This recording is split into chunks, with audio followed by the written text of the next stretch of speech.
আসসালামু আলাইকুম সুপ্রিয় দর্শক, আশা করি সবাই ভালো আছেন। এর আগে আমি এই কলমি শাক হারভেস্ট করেছিলাম, এরপর আর করি নাই। দীর্ঘদিন হয়ে গেছে যে একটু বেশি বড় হয়ে গেছে। কলমি শাকগুলো অনেক বড় বড় হয়ে গেছে। আর এইদিকে দেখেন গাছগুলো একবারে লতা লম্বা হয়ে গেছে, গ্রিলের সাথে উপরে উঠে গেছে। এটা মাত্র ছিঁড়ে গেছে, এটা দেখেন, খুলে দেখায়।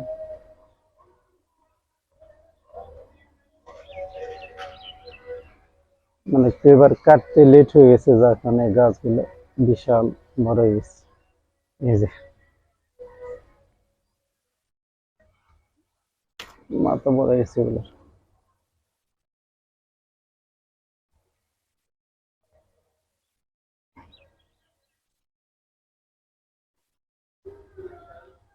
এই যে অবস্থা।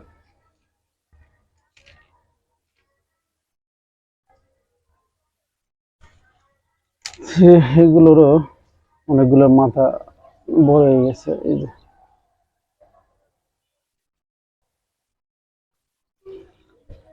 তো এখন আমি এটা কাটবো। বিসমিল্লাহির রহমানির রহিম।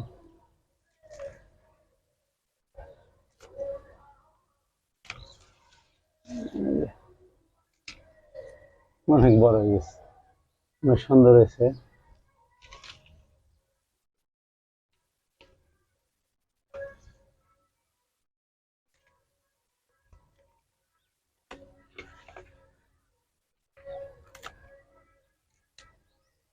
এইভাবে কলমি শাক চাষ করা একবার সোজা।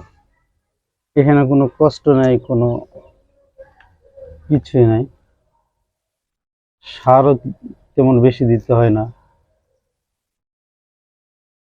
শুধু লাগাবেন, প্রতিদিন একটু করে পানি দিবেন। সকালে প্রতিদিন পানি দিবেন। আর হারভেস্ট করার পর মাটির সাথে একটু কম্পোস্ট সার মিশিয়ে দিবেন, ব্যাস। আর কিচ্ছু করতে হবে না, শুধু কাটবেন আর খাবেন।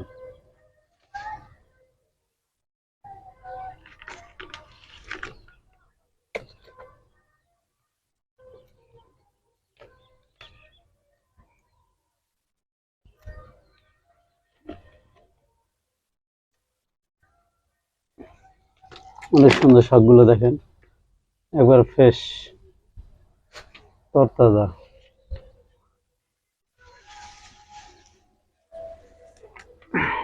এই যে এই ছোট্ট একটা ক্যারেটের ভিতরে আপনি এটা বাজারে কিনতে গেলে সর্বনিম্ন 10 টাকা নেবে এই শাক। কিন্তু সেগুলো তো ফ্রেশ পাবেন না, ওগুলোর মধ্যে রাসায়নিক সার ব্যবহার করা।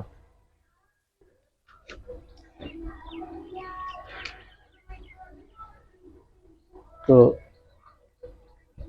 আমি যে পুঁই শাক রোপণ করেছিলাম, এবার পুঁই শাকগুলো হারভেস্ট করবো।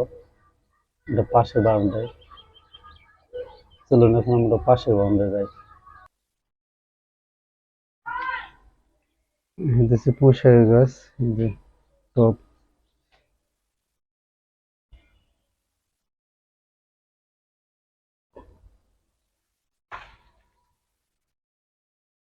বাইরে যে আমি মাছা করে দিয়েছিলাম।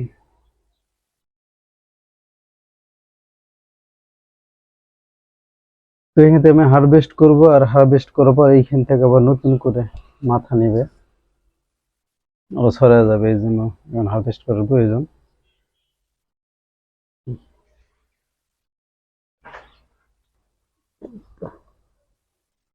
বিসমিল্লাহির রহমানির রহিম।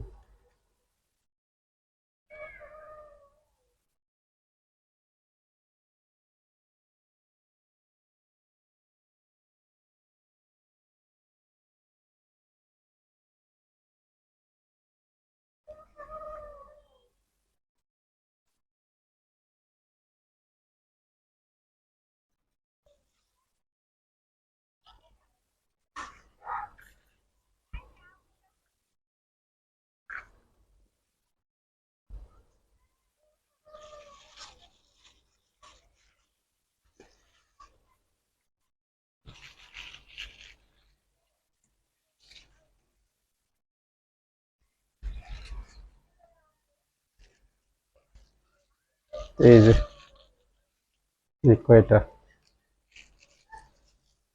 এটা পুঁই শাক আর এটা কলমি শাক। আজকের এই দুইটা হারভেস্ট।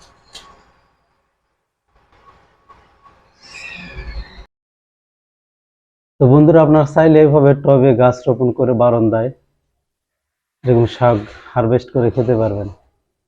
তো এইভাবে শাক রোপণ করে হারভেস্ট করে খাওয়ার মজাটা অন্যরকম।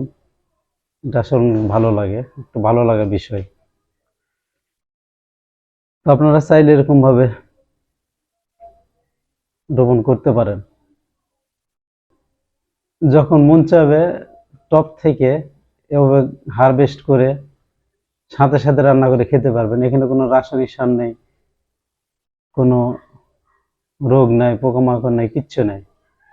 শুধু কাটবেন আর খাবেন, একবারে তরতাজা। এটা গ্রামের বাড়ির মতো আর কি। কারণ এখানে তো আর আপনি ক্ষেত পাবেন না যে চাষ করে খাবেন। তো টবে রোপণ করবেন, জৈব সার বা ভার্মি কম্পোস্ট সার ব্যবহার করবেন, অথবা ভাতের মাঠ, অথবা আপনারা যে শাকসবজির উচ্ছিষ্ট অংশ ফালা দেন, সেই উচ্ছিষ্টগুলো কিছুদিন জমা রেখে পানি দিয়ে সেটাও সার হিসেবে ব্যবহার করতে পারবেন। তো বারান্দায় লাগানোর এই একটাই সুবিধা, আপনি সবকিছু টাটকা খেতে পারবেন, চাইলেই খেতে পারবেন যখন মন চাবে তখন। তো আমি আপনাদের সবাইকে অনুরোধ করবো, আপনারা সবাই আপনাদের বারান্দায় যেটুকু জায়গা ফাঁকা আছে সেখানে চেষ্টা করবেন, অন্তত বেশি কিছু না পারলেও এরকম কলমি শাক, ধনেপাতা বা পুঁই শাক, এই জাতীয় শাকগুলো আপনারা রোপণ করে খেতে পারবেন। আর যদি জায়গা একটু বেশি থাকে সেক্ষেত্রে অন্যান্য সবজি করতে পারবেন, শসা, করলা, বরবটি এগুলো করতে পারবেন, যেরকম আমি করেছি। তো বন্ধুরা, আজকে এ পর্যন্তই। সবাই ভালো থাকবেন, সুস্থ থাকবেন, নিরাপদে থাকবেন, আর অবশ্যই সবাই 5 ওয়াক্ত নামাজ পড়বেন। তো আমার এই চ্যানেলটি যারা এখনো সাবস্ক্রাইব করেন নাই, অবশ্যই চ্যানেলটি সাবস্ক্রাইব করে পাশে থাকবেন, এবং ভিডিওটি যদি ভালো লেগে থাকে অবশ্যই একটা লাইক দিবেন। এবং পরবর্তী নতুন কোনো ভিডিও দেখার আমন্ত্রণ জানিয়ে এখানে শেষ করছি। সবাই ভালো থাকবেন, সুস্থ থাকবেন। আল্লাহ হাফেজ।